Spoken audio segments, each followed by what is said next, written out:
جب سے خلافت عثمانیہ کا خاتمہ ہوا بوسنیا میں بھی ظلم، اور ازبکستان، تاجکستان، یہ تمام ریاستیں ہمارے ہاتھ سے نکل گئیں، اور تاریخ کا بدترین ظلم لوگوں نے بتایا، وہیں کے مقامی لوگوں نے. یونیورسٹی کے ایک وائس چانسلر تھے جو ممبر آف پارلیمنٹ بھی ہیں ابھی، انہوں نے کہا کہ میں نے ساری زندگی اپنا اسلام چھپا کے رکھا. میرے باپ نے مجھے کہا کہ بیٹا باہر کسی کو یہ پتہ نہ چلے کہ تم مسلمان ہو. کسی کو کلمہ پڑھتا ہوا دیکھ لیا اس کی سزا قتل. اور خفیہ ایجنسی کے لوگوں کو اتنی بھاری بھرکم رقمیں دی جاتی مخبری کرنے کی کہ بہت سے لوگ لالچ میں خفیہ ایجنسیوں میں بھرتی ہو گئے اور اپنے گھروں کی مخبریاں کرنے لگے.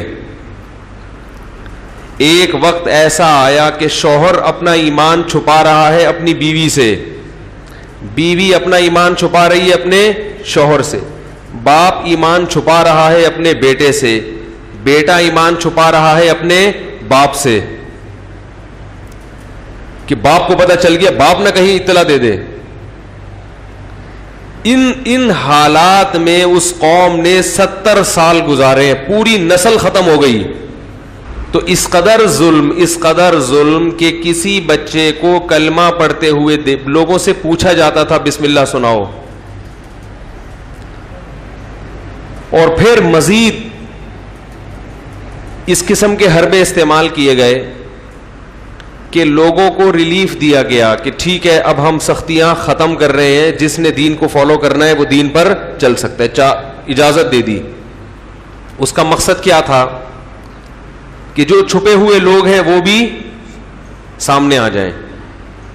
3-4 سال صرف رپورٹیں تیار ہوتی رہی ہیں کہ اس آزادی میں کون نماز پڑھ رہا ہے، کون قرآن پڑھ رہا ہے، اور 4 سال کے بعد ان تمام لوگوں کو موت کے گھاٹ اتار دیا گیا. ہم وہاں گئے تو ہمیں بہت بڑی تعداد میں ہر جگہ عورتیں نظر آئیں، روڈوں پہ صفائیاں خواتین کر رہی ہیں. جو فٹ پاتھ پہ کلر کیا جاتا ہے تو مزدوروں کا کام ہے نا، مردوں کا، یہ کلر کون کر رہا ہے؟ خواتین.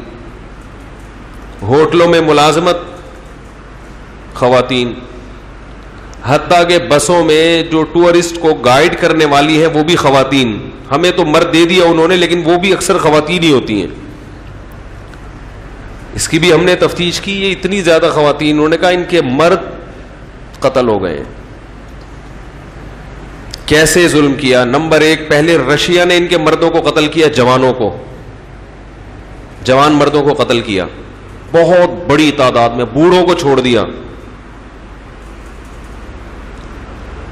اور ان عورتوں سے نکاح کے لیے مرد نہیں تھا تو ان سے جبری زنا کیا گیا، ان سے اولادیں پیدا ہوئیں.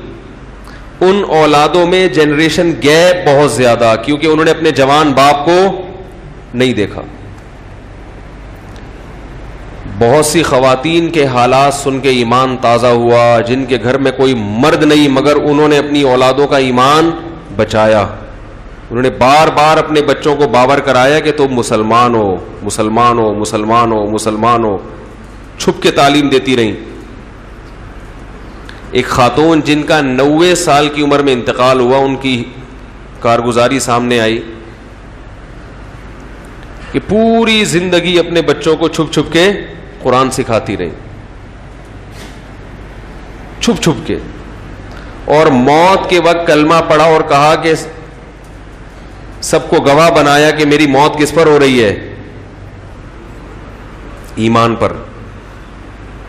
ہمیں اندازہ ہوا کہ ایمان کتنی بڑی نعمت ہے، کتنی بڑی نعمت.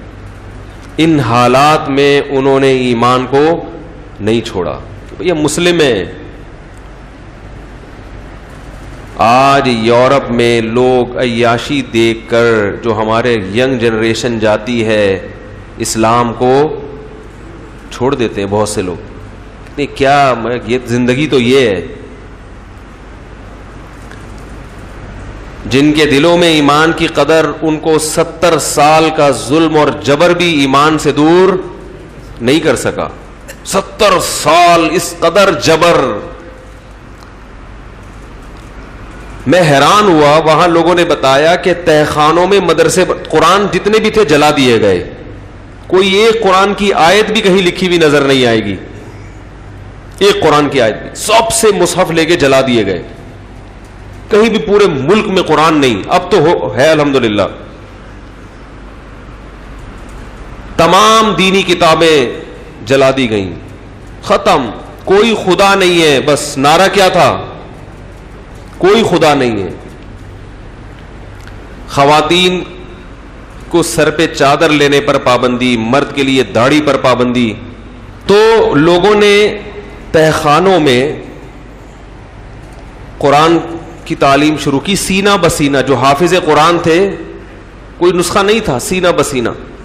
اور بعض لوگوں نے جو قرآن تھے ان کو چوڑوں میں پیک کر کے کہیں دفن کر دیا کہ اللہ کبھی اچھے حالات لائے گا تو ہم اس کو نکال لیں گے.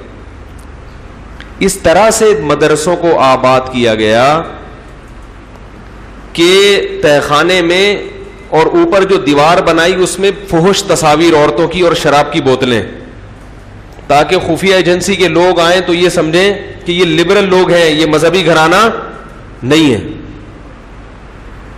کوئی ایک سینما گھر ہے اندر. اس طرح سے 70 سال کا وقت گزار کر اپنے ایمان اور علم کو محفوظ کیا اس قوم نے.